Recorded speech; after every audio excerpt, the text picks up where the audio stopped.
नमस्कार मित्रांनो, आज आपण बघणार आहोत एसएससी बोर्ड मध्ये आलेला इंटिग्रेशनचा जो क्वेश्चन आहे. तो बघा आता क्वेश्चन मध्ये काय दिलाय तुम्हाला तर इंटिग्रेशन 1/25 मायनस 9x². आपल्याला हे जे इंटिग्रेशन आहे by using formula method solve करायचं आहे.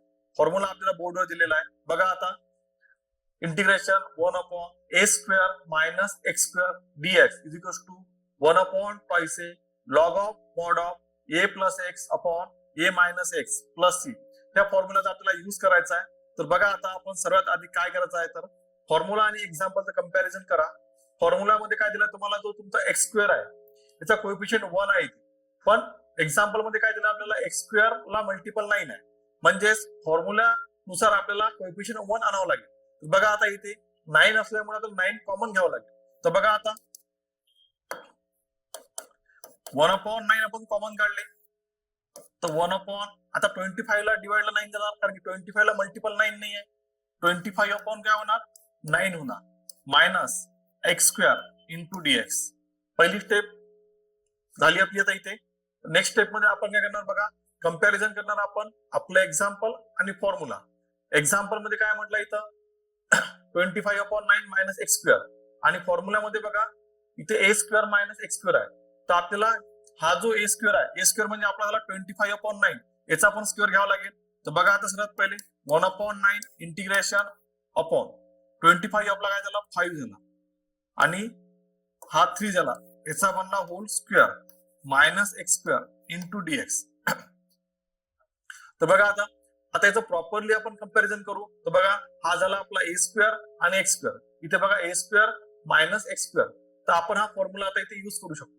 तर फॉर्म्युल्यानुसार बघा आता 1/9 इंटू 1/2 आपला हे झाला 5/3. त्यानंतर लॉग ऑफ मॉड ऑफ आपल्याला येणार a प्लस एक्स. हे झाला आपला कोण 5/3 प्लस एक्स अपॉन इथे 5/3 मायनस एक्स प्लस सी. तर आता बघा याला आपण सिम्प्लिफाय करून घेऊ. आपण फॉर्म्युला युज केलेला आहे, आता आपल्याला सिम्प्लिफाय करावं लागेल. बघा आता सिम्प्लिफिकेशन कसं होणार, तर हा जो 3 आहे 9 ला डिवाइड करणार, 3 3 चा 9.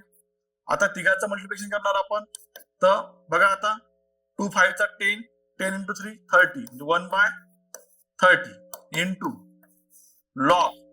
आता याच्यामध्ये काय होणार बघा, इथे होणार क्रॉस मल्टिप्लिकेशन. तर बघा क्रॉस कसं होणार, तर हा जो 3 आहे एक्स ला मल्टिप्लाय करणार 5 प्लस 3x अपॉन 3 डिवाइड ला पुन्हा सेम असं होणार खाली 5 मायनस 3x अपॉन 3. आता बघा हा जो 3 आहे वरच्याला पण डिवाइडला आहे, हा 3 खालच्याला पण डिवाइडला आहे. तर आपण 3 3 ते कट करू शकतो. 3 आपण कट केलं म्हणजे आपलं फायनल आन्सर बनणार 1/30 log of mod of 5 plus 3x upon 5 minus 3x plus c. तर आपलं फायनल आन्सर आलेलं आहे. मित्रो लक्षात घ्या, इंटिग्रेशन सॉल्व्ह करण्यासाठी आपल्याला फॉर्म्युले लर्न असले पाहिजे. फॉर्म्युले लर्न असेल तर आपण कोणत्याही प्रकारचे इंटिग्रेशन फास्ट सॉल्व्ह करू शकतो. तर व्हिडिओ आवडला असेल तर सर्वांना शेअर करा, सबस्क्राईब करा, लाईक करा. धन्यवाद.